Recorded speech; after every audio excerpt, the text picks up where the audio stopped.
I was in a Bet Knesset many years ago, and I saw the following scene. I was in a synagogue, I can't remember where even.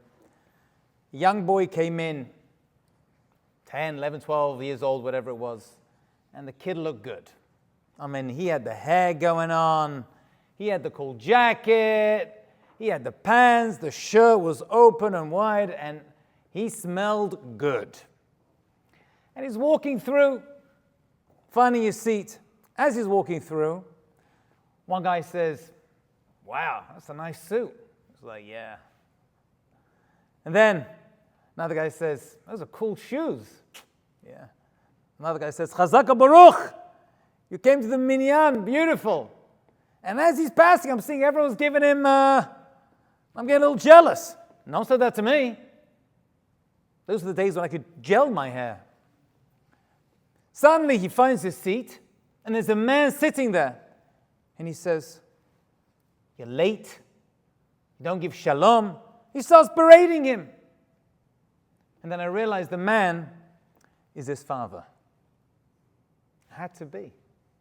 Everyone else are people in the community, but his father gives him tochacha, gives him musar. He tells him off, "You're late. What are you doing? Open the siddur." Because that's a father's job. That's a mother's job.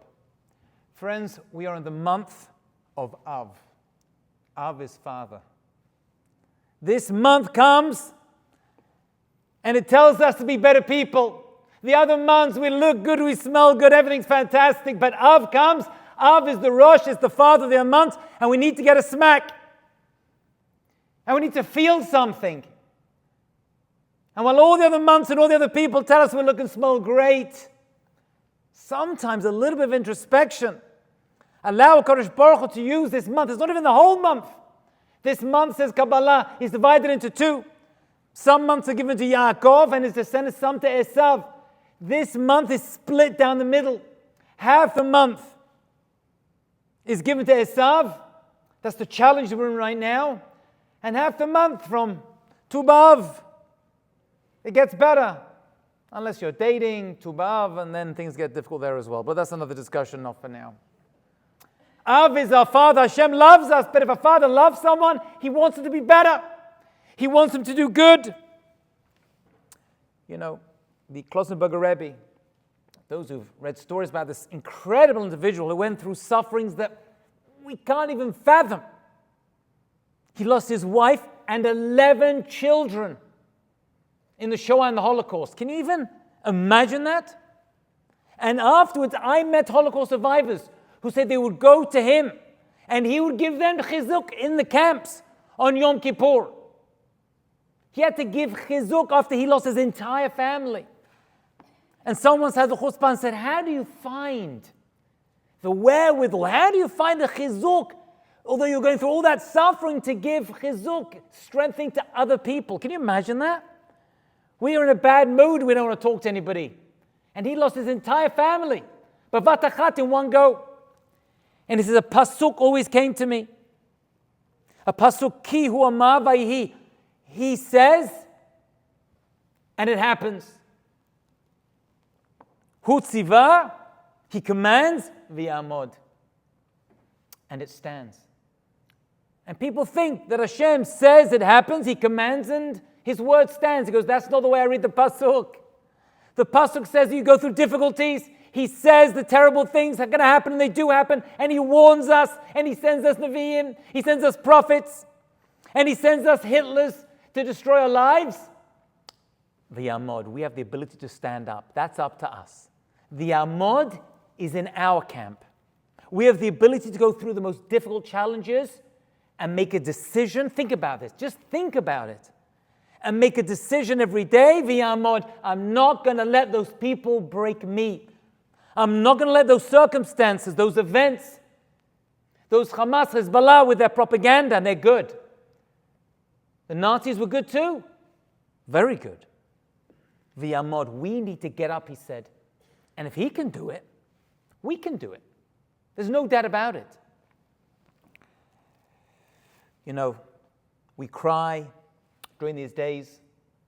Some tears well up in our eyes, whether it's from hearing something or seeing something or reading or seeing a photograph or a video. But I want to describe to you a little difference. You know, Esav cried. Esav cried. He cried when the bracha was taken by his brother Yaakov Avinu. And listen to the words, my friends. V'yitzak tza'akat gedola. A tremendous cry. Umara, very bitter. Ad ma'od, extremely. That is the description of the Torah of Esav's cry when the bracha was taken away from him. By the way, Yaakov Avinu was punished later on for making him go through that. He did the right thing. But the methodology led to him crying. His twin brother, though was Esav Rasha, Yaakov had to feel that. When? Yaakov's great descendant, Mordechai. When Mordechai was attacked by Esav's great descendant, Haman from Amalek, Mordechai also cried. When the decree against all the Jewish people in Persia, no coincidence, happened, Mordechai went out into the Rabbim publicly. He could have gone into his basement. No. I want everyone to know this is happening. You're all going to be affected by what's happening. Don't think you're going to escape, he said to Esther and to himself. And so he went into the Rishut HaRabim, to the public domain, and he ripped his shirt and he cried. And the description is perfect. V'itzak tzaka gedola mara. The same words that Esav said, except ad ma'od. And the rabbis say something amazing from this. They say, you know what? We can cry, and we can mourn, and we can panic and worry, but there's a limit. It reaches mara, bitter, dayenu. No ad ma'od. That's Esav. Other nations, they break when they suffer, and we don't hear from them again. They disappear into the bin of history. Not Am Yisrael. That's not who we are. We cry and we're bitter, but never ad ma'od. There's always a geula. There's always a redemption that's on the horizon. Ad ma'od means we're never going to get out of here. And we never, as Jews say that. And that is the difference between Esav and his descendants and Mordechai and his mishpach, his descendants as well. So important. So crucial. I was talking to a guy, I can't remember, a couple of years ago. And for some reason, he called me up late and we got into a long discussion about challenges he was having in his life. And he was talking to me and it got very late. And he's on the phone and it was like 2 a.m. And suddenly he says, oh my God, Rabbi, there's a little child, like a 2-year-old, walking through the street at 2 a.m. Oh my goodness, I can't believe it. I got to do something. And then he says, oh, no, it's okay. It's okay. His parents are walking behind him. I see them now. And we finished the conversation. And we hung up. The next day he called me and he said, you know, that conversation helped. But that one moment with that child helped me even more. Let me tell you why. I couldn't sleep. I was tossing and turning. Because I realized that I'm that child. I'm telling all the problems I have. And from an outsider's perspective, the child's walking alone. But all you have to realize is Hashem is 5 feet, 10 feet behind us. There's nothing. Hashem will never leave us alone. That is a promise, my friends, that was given to Avraham, Isaac, and Yaakov. Sarah, Rivka, Rachel, and Leah. Hashem is always one step behind us. Sometimes in the dark and behind us. But Hashem is always there. Never ad ma'od. Mara, yet, tzaka gedola, absolutely. Cry out to Hashem. But never ever give up. No matter how bad the news seems from Israel, from London, from New York. We never ever give up. Never ad ma'od. You know, Jews like to complain. You ever noticed that about our people? We like to kvetch a bissel. That's who we are. We have an ancient tradition. The tradition goes all the way back to the man. The man, the beautiful food that tasted of whatever you wanted it to taste. You wanted to taste of a beautiful fresh steak? Steak you had. You wanted cucumbers? You had cucumbers. Whatever you wanted. Most delicious man that tasted. You just had to focus and think about it. And yet the Jewish people complained. And they say, we don't want this bread. It's kalkel, it's light. It doesn't absorb, doesn't go through our body. It's a very strange food. We want to go back to Egypt to get the real meat and the real laffa and shawarma and falafel. We want to go back in. That's where we want to be. And I always wondered about this. But we said it tastes of whatever you want it to taste of. Why do you want to go back? Just imagine. Says the Arizal something amazing, so profound. He says people would rather complain than think. Thinking takes so much effort to actually contemplate, to sit on a problem and try to figure out and go for advice to a rabbi, a rebbitzin, a therapist, whoever, a teacher, and think it through in order to expunge it. I'd rather kvetch than actually think about it. That's the disease that we're all infected with. You know, another Arizal story, which I read in a pretty good sefer, so I'm makabel it. A guy approached the Arizal once in Israel. He said, you know, my wife, it's terrible. She burns the food on purpose. She drops hot coffee on my leg on purpose. She never gets up. She never helps, does nothing at all. I have the worst marriage. Please, great rabbi, help me. And the Arizal, as was his way, said, it's all about your last reincarnation. You see, in your last life, you were the bad one, and she was the good one. So what this actually is happening is midah keneged midah. This is a tikkun for you. Hashem sent you the same wife that you mistreated, and now you're getting it. This was a revelation. He's like, what? This is unbelievable. He went home. His wife didn't open the door for him. He had to find a way through the window. As he's climbing in, he rips his pants. I'm getting a tikkun. This is amazing. His wife burns the dinner. He takes a bite. It tastes like coal. Baruch Hashem, I'm getting a tikkun. And the more suffering, the coffee goes and burns his leg in the tea. This is amazing. I'm getting a tikkun. This is fixing my last life. His wife says, what are you so happy about? Why are you so happy? He says, I'll tell you what happened. I went to the Arizal. I said about, everything you do to me. And he told me in a past life. He says, that's what he told you? He goes, yeah. That's what he told you? He goes, yeah. She goes, I'm not going to let you enjoy that. She made the best food. She gave him the best coffee. She gave him the best tea. And the guy's like, no, I need a tikkun. He goes back to the Arizal. He says, she's treating me so well. Great rabbi, help me.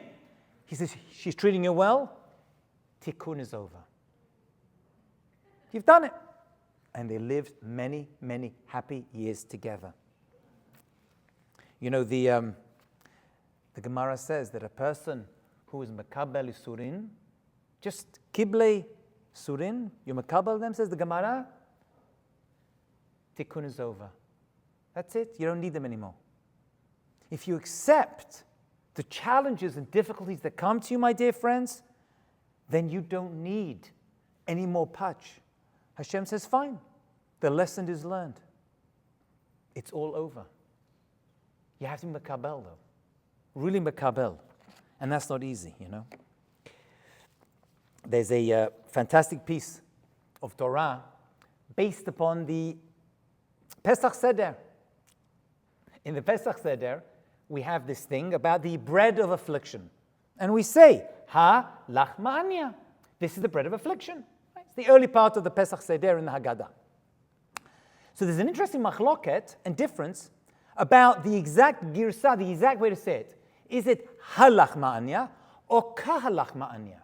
This is the bread of affliction, or this is like the bread of affliction, but not actually the bread of affliction.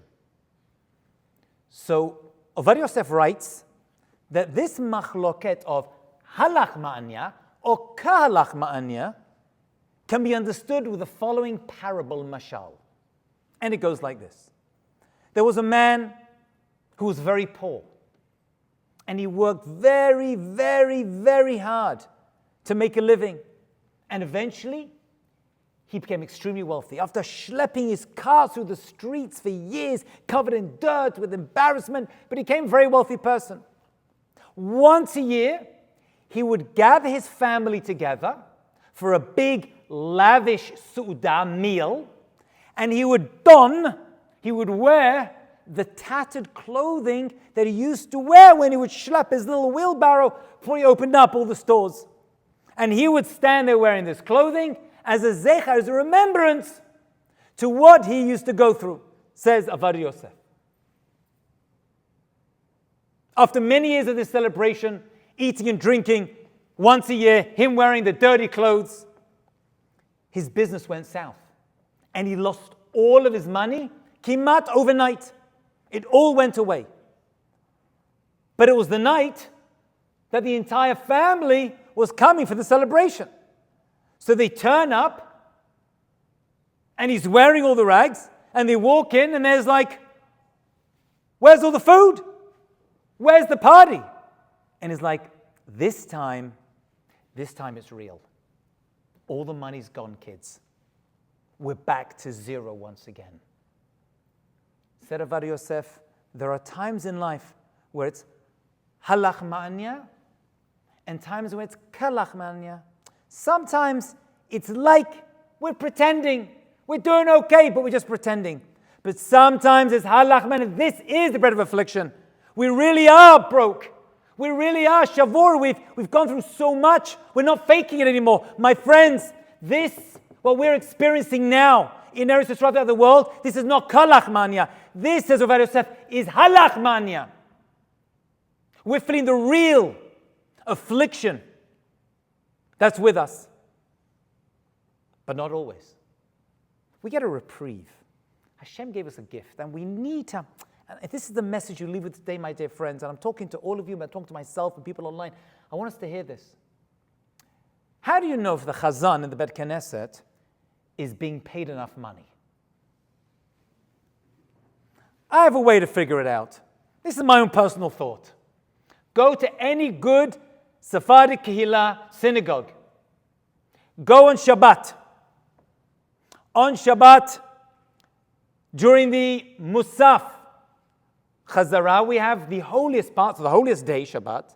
The holiest tefillah is Musaf, because it's talking about the korbanot of Shabbat. And we have the Kedusha, the holy part of the holiest part, prayer is Kedusha. In that prayer, you'll notice the Chazan at some point says the following words.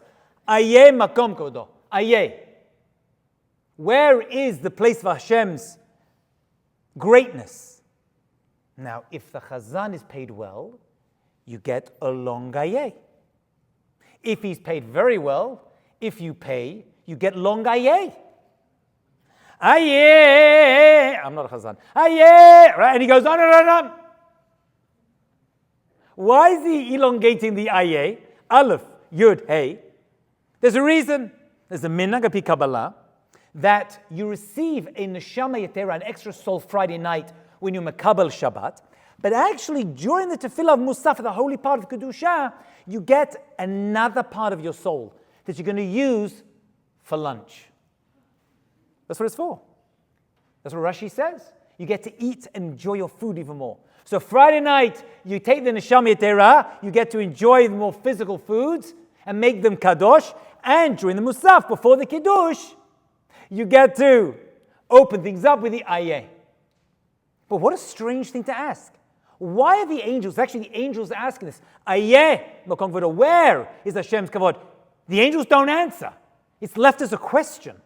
What? Why would you leave it as a question? You're a malach, you're an angel. Give me the answer. Where is Hashem's greatness? The answer is in the question, my friends. Ayeh is Aleph Yud Hey. He elongates it. We bring the Shama Yetera et Yom HaShabbat. That's where it comes from.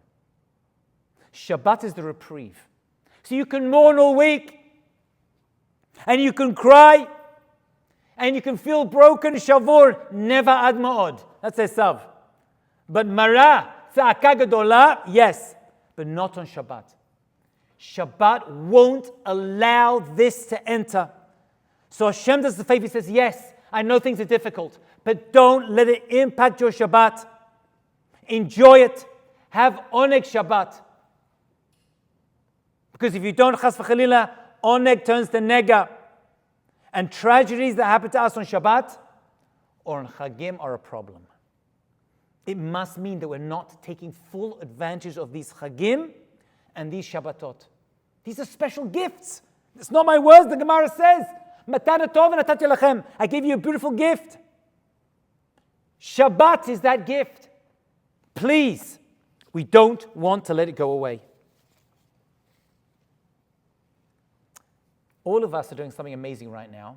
I'm going to try to cheer you up a little bit because we're moving out of Tisha B'Av B'ezrat Hashem. And we know that anyone who is mitabel, whoever mourns over the destruction of the Beit HaMikdash, kol hamit'abel al Yerushalayim, zocher, has the zchut, v'roeh, will see, b'simchata et simcha. So just being here, hungry, irritated, not happy about the situation of the world, knowing that the destruction of the Beit HaMikdash is the key cause of that, and we are the cause that the Beit HaMikdash was destroyed because of sinat chinam, that's enough, dayenu, that we are going to get to see simchata. What about the rest of the Jews? What about the goyim? I don't know. Maybe they will, maybe they won't. But this is the guarantee of the rabbis, that if you are mitabel, if you mourn Beit HaMikdash in Yerushalayim, you get to see it with simcha. With simcha.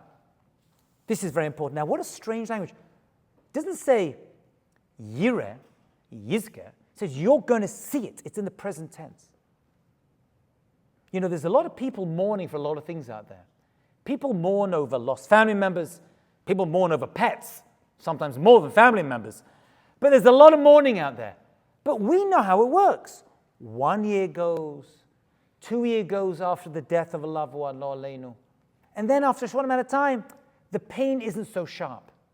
It's not so much. The avelut kind of reduces. And as the years go by, it becomes a faded memory. That's the way of the world. Doesn't make sense.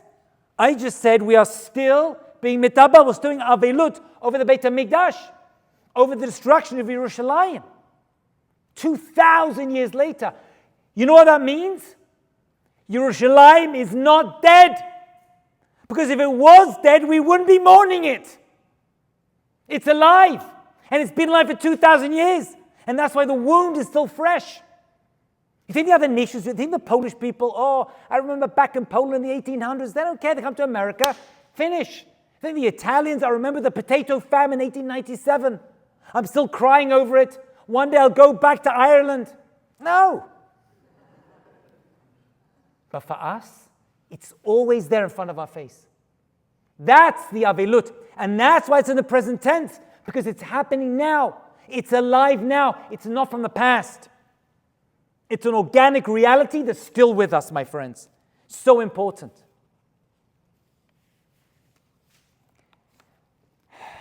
Something we need to work on, of course. And that is machloket. You know, I read a beautiful piece. So the word machloket shows you how it even works. You know, the mem has a little opening, had a little argument with a friend. It's open, a little petach at the bottom. It's the mem, you know, in the Torah. Then the chet, opening gets a little bit bigger. Right? The dirt starts to widen, the water goes through, and now the fighting becomes. Then you have the lamed and the kuf. Now it's going up, it's going down. It's reaching up to the heavens and down. You're arguing and fighting, and finally, tough. You reach the end of the alphabet. It's there. It's fixed. It ain't going anywhere. This is one of the things we need to break. The machloket. There's a beautiful story at a big tzaddik called Rabbi Yitzchak Wurzberger. Actually, I think family of his live in the neighborhood next to mine, actually. Now I'm thinking about it right now. It's a famous name. There's a doctor in my neighborhood who has the same name. And he was known as being someone, there's many such people. He's not a yachid, who ran away from machloket to the ends of the earth. And he lived in a town in Europe, and there was a problem with the shochtim. There's always problems with shochtim. I don't eat from his shchita, I don't his rabbanut and mahadrin. Oh, everyone's always arguing. Right? It becomes a big, big balagan. And this very holy Jew did not want to get involved in the machloket. So what did he do? He ate both, because they were both kosher. And between you and me, they invariably are. But he wanted to eat from both. And so he did. He wanted to extract himself from machloket. One day a person approached him and said, you know, you have a rabbi in your community. Why doesn't he pick a side? So this man, Wurzburger says, this great tzaddik says, Rabbi Yitzchak, says, he doesn't want to get a machloket. Is he right? Is he right? And he started to talk to him. And he's like, oh my God, I just started to talk about machloket. And he said, at that moment, and it was a Thursday, he said, I had to leave the town. I just spoke about machloket. I didn't even pick a side, but it was bad enough that I was even willing to broach the subject that there is a machloket. He went home to his wife. He said, pack the bags, we're leaving the town. Are you crazy? It's Erev Shabbat. I'm making the chicken soup. So I packed the bags. I'm sorry, we're going. They packed the bags, took the kids, and they ran out of the city. And they left Romania, wherever they were, and went to another city far away. Within 2 days, the Nazis came to the original city and wiped out his entire family was saved, and he has descendants who are Rosh Yeshivot and rabbis who have lived from that one decision to flee from machloket. When there's a little petach, you see a little opening, and the people want to drag you, you know what I'm talking about? And they want to drag you into their drama. That's the point, like, I'm out. Don't get involved. It's life-threatening. This, my friends, is the secret to survival. Stay away from it. You know, one of the things, I have to finish. One of the things that's very difficult, which I find very difficult and awkward on Tisha B'Av, is you can't say hello to people. Right? Fasting, not drinking, tough when you're a speaker. You know, leather shoes, I got good shoes that aren't leather. But you can't be magdim shalom. You know this thing? Really, you're not meant to go up to people and say, hey, how you doing? Right? I never really learned the halachot of this. I just watch other people, watch my rabbanim, and you kind of put your head down and ignore people, which for introverts is fantastic. Probably their most favorite day. But for someone like me, I can't stand it. I cannot stand it. It's just awkward. Is that a hello? Can I raise my eyes? Mm-hmm. The Tisha B'Av eye roll? Mm-hmm. Is that okay? It's hard to figure out. One day I learned the halachot. You know what? I'm not going to bother. Next year we'll be in Yerushalayim, kissing and hugging each other, B'ezrat Hashem. Why is it so difficult? Because the rest of the year, we are told by the rabbis, Have magdim shalom lekol adam. You should be the first to say shalom to people. That's what halacha is. You're walking down the street, you want to do it first. I mean, in the end, someone's going to lose, right? Because one's a shalom first, and then others a shalom second. Okay. Maybe you managed to figure out the exact same moment. Shalom. Maybe you're a professional shalom greeter. But that's a mitzvah. And Hashem says, not today. No. Why? Because you didn't magdim me shalom. When all the good things happened to you throughout the entire year, I didn't hear from you. The bad stuff, you couldn't stop calling and kvetching and complaining, shidduch, briyut. I couldn't stop hearing from you. I couldn't get it off the phone. And then comes along all the good stuff. Do I get a thank you? Do I get a shalom? Now you know how I feel, says HaKadosh Baruch Hu. Now you know what I'm going through. One day you don't give shalom to each other. Feel the awkwardness, feel the discomfort for one day. But never ad ma'od. Because tomorrow we greet and we give shalom. And God willing, B'ezrat Hashem. And there's a window of opportunity. That's what I'm going to say. There is a window of opportunity that's open right now with the suffering happening in the world. Hashem is listening to our tefillot, I promise you. I've spoken to great people. You know, I thought for a moment that, Mashiach cannot come on Shabbat. Because Shabbat, right? And he can't come Erev Shabbat because we're busy, right? Making food, getting ready for Shabbat. And Chagim and Erev Chagim, that's what the Gemara says.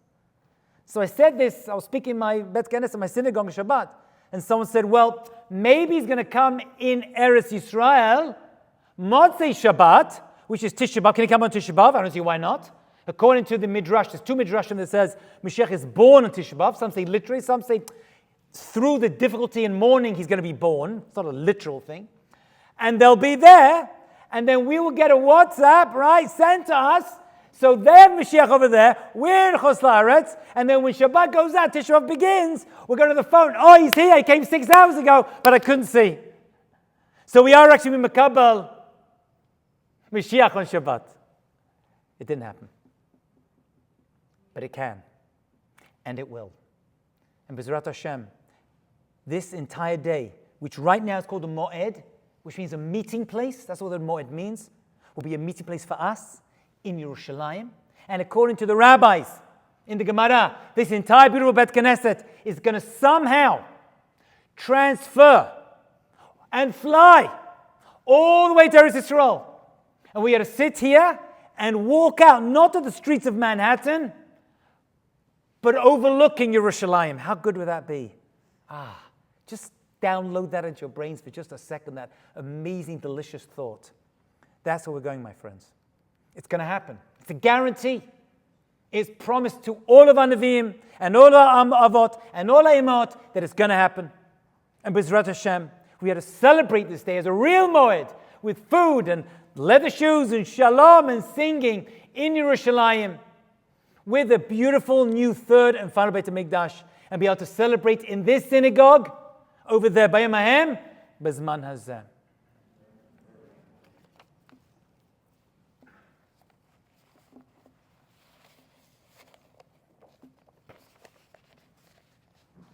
Who's up? Rabbi Rubin?